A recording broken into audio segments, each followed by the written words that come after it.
Senador, vuelve el peronismo, van para ganar. ¿Cuál es su opinión sobre esto que ha ocurrido, el desplazamiento de Gioja y la aparición como interventor del partido de Barrio Nuevo? El bloque de senadores ha hecho un comunicado que ha sido prudente, respetando las decisiones de la justicia, no entrando a debatir la cuestión respecto a la decisión de la jueza, pero sí sosteniendo que el proceso de reacomodamiento de una fuerza política no es mediante un mecanismo ligado a una intervención. Y que la intervención siempre es la última ratio, es cuando hay un riesgo muy fuerte de que el partido no pueda, por ejemplo, presentar candidatos a unas elecciones. Pero bueno, hoy este tema hay que abordarlo con mucha mesura, está en el marco de la Cámara Electoral, vamos a ver qué resuelve. La Cámara es una Cámara integrada por jueces realmente de prestigio, tanto el doctor Corcuera como el doctor Dalabía vienen con larga trayectoria y vamos a esperar la evolución. Con una mano del corazón, ¿intervinieron un partido o un edificio? El partido venía y viene de un proceso de crisis, Clara, porque más allá de los nombres o de las miradas que uno pueda tener respecto a la conducción política o a la figura del que era presidente José Luis Gioja, a mí no me gusta hablar sobre las personas, me gusta más analizar el tema desde el punto de vista de bloque de ideas. El partido venía con una profunda crisis, un partido que venía de 3 derrotas consecutivas. En el 2013 se perdió la parlamentaria de medio tiempo, en el 2015 la presidencial y en el 2017 volvimos a perder. Con un elemento nuevo, novedoso, digamos, que es un hecho de alta trascendencia política e institucional.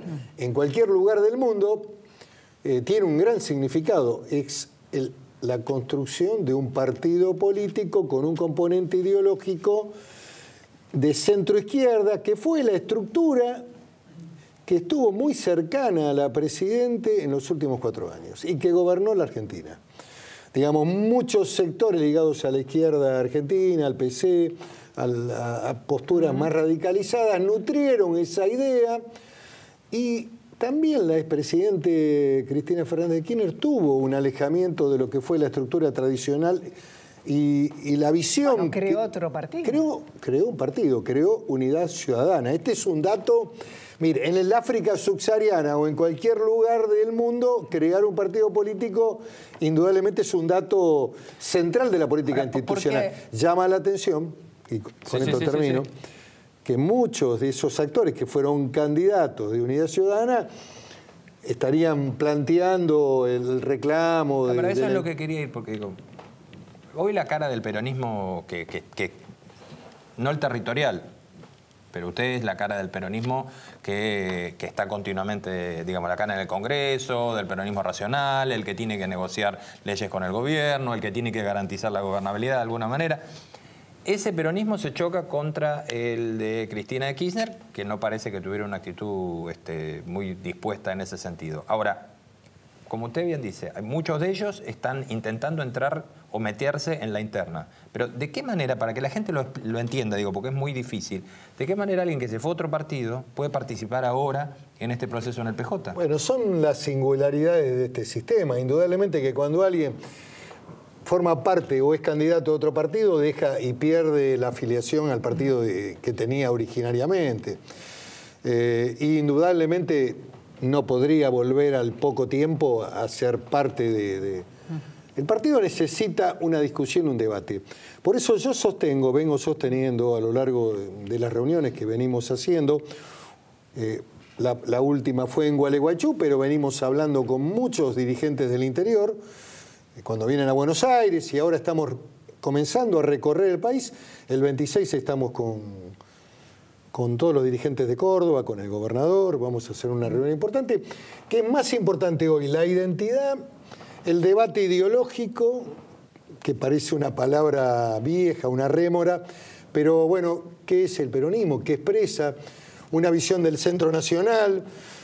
Que supo tener, digamos, una a la izquierda y una a la derecha, pero que tiene que tener una visión democrática, tiene que tener un componente republicano, tiene que aceptar el rol que la sociedad le asignó, tiene que hacer un aporte constructivo al debate democrático y tiene que generar una propuesta y un nuevo liderazgo que no esté interrelacionado con el pasado. Yo creo en un proceso de renovación dirigencial y de figuras nuevas que representen al peronismo en las candidaturas principales. Fundamentalmente estoy hablando de las candidaturas a presidente y vice. Senador, ¿usted imagina este peronismo con un candidato en el 2019 y Cristina por Unidad Ciudadana como otra candidata? Yo sé de los que piensan que la expresidenta va a ser candidata por Unidad Ciudadana. Que va a ser candidata. Que va a ser candidata.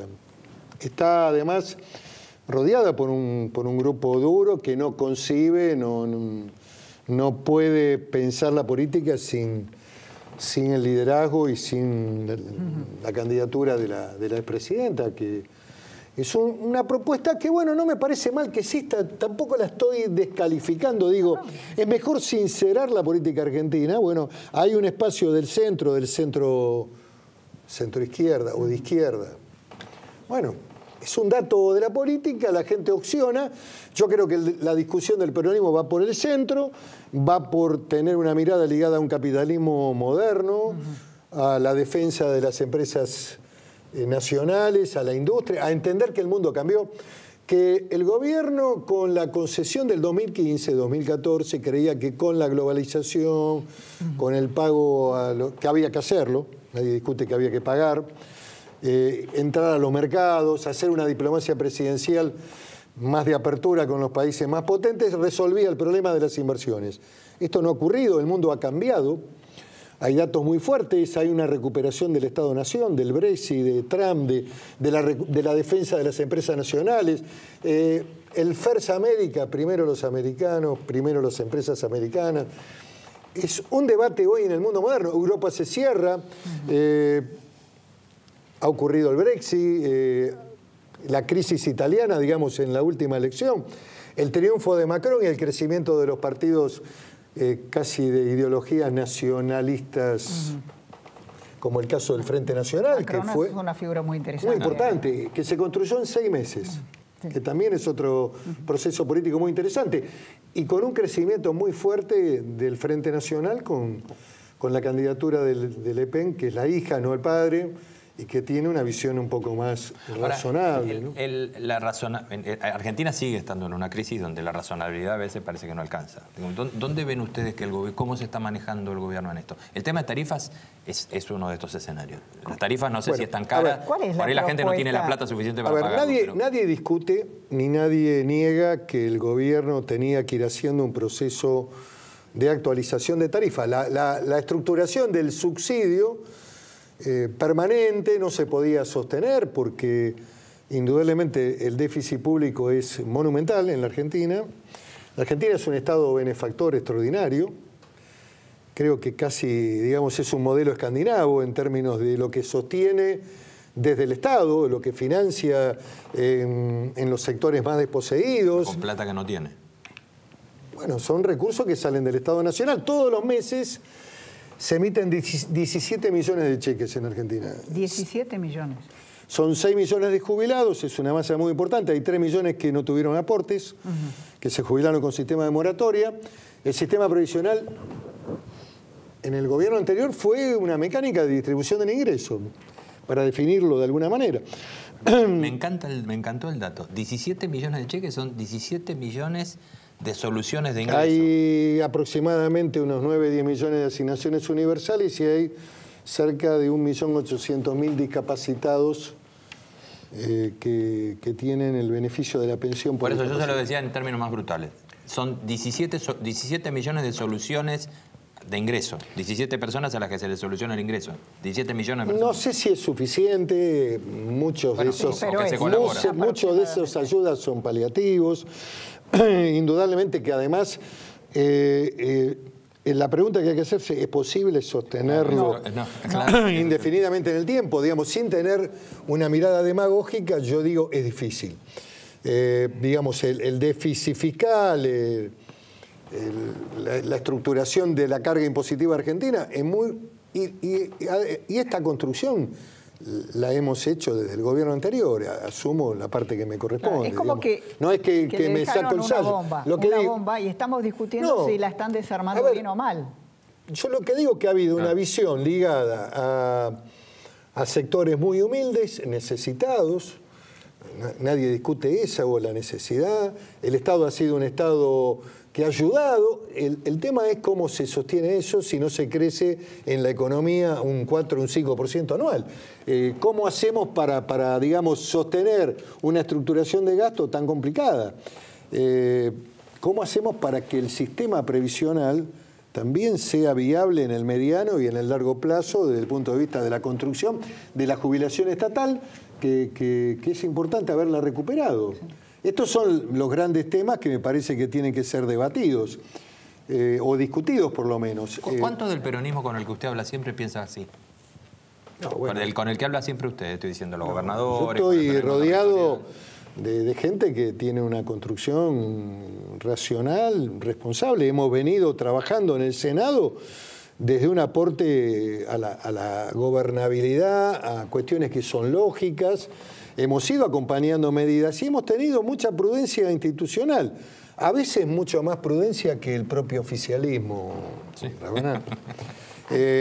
¿A qué se refiere? A ver, porque este juego viejo de ser izquierdas y derechas dentro del gobierno o tener visiones populares para después corregir es viejo. ¿Usted se refiere a Cornejo, Carrió? No hago nombres. Ha habido discusiones públicas en el gobierno. Sí. Eso también es un tema complejo. Yo soy de los que cree que en un gobierno, yo no creo mucho en orden a la gran toma de decisiones, en libres pensadores. Gobernar la Argentina este es un país complejo, difícil. Entonces, esto de que el debate es libre en un gobierno, yo no lo comparto.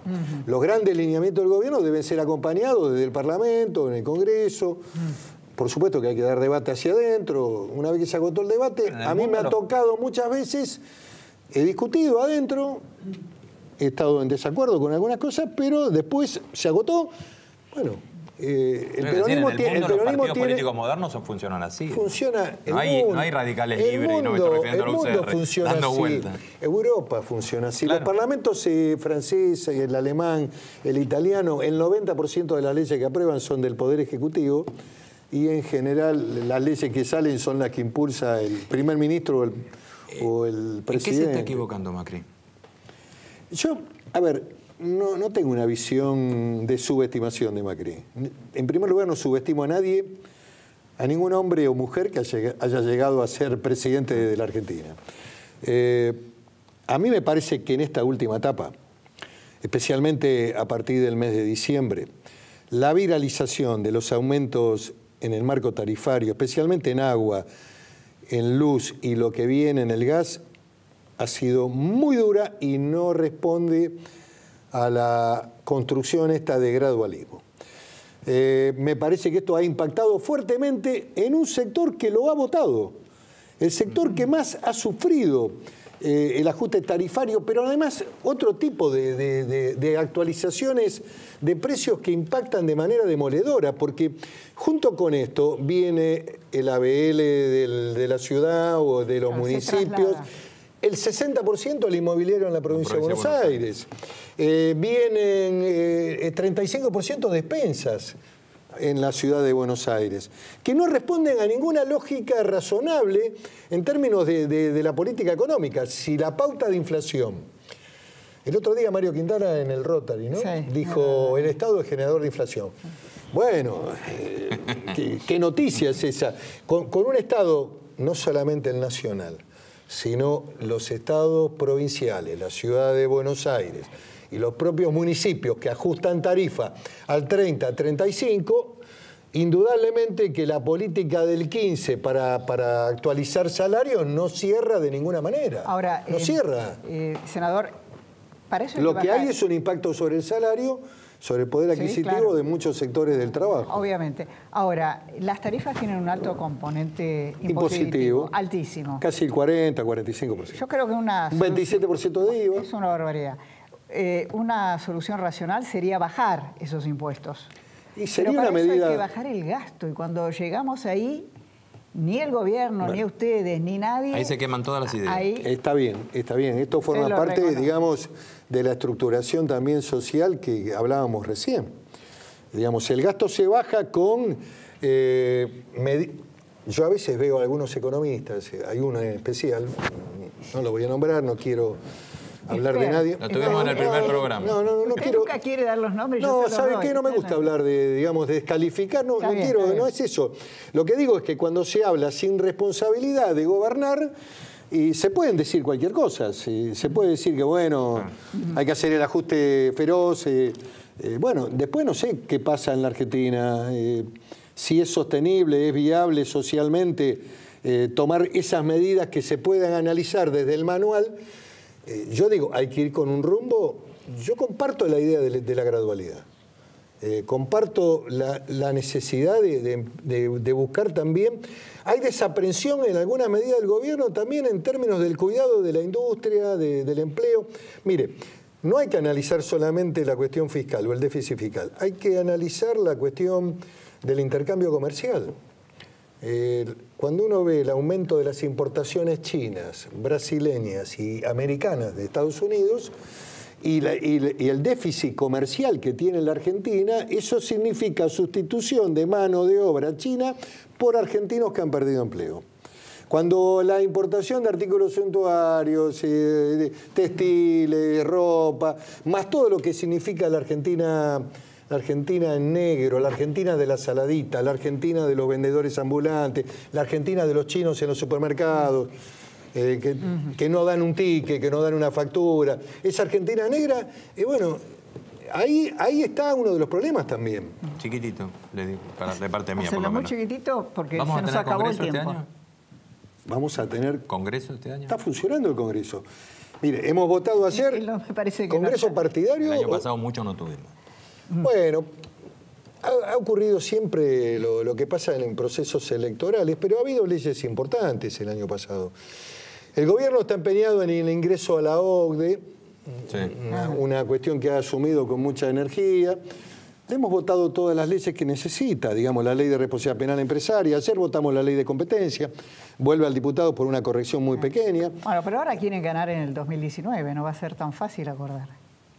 Mire, hemos venido con un... Mire, el 78% de las leyes que el gobierno envió al Congreso han salido. ¿Qué quiere decir esto? Que en minoría, como estaban en estos 2 años, han tenido de parte del Congreso una actitud responsable y razonable. Me parece que no, lo que no es bueno es abordar los temas por DNU, hacer cosas que vulneren el esquema institucional. El Congreso ha estado a la altura de las circunstancias. Es un Congreso transparente, no está inficcionado por la corrupción. Muchas veces lo meten en debates de pequeños. Los salarios son uno de los más bajos de Latinoamérica. Y también hay que dar este debate. A nivel nacional sí, pero a nivel provincial y municipal lo podríamos discutir. Si quiere hablamos de alguna provincia.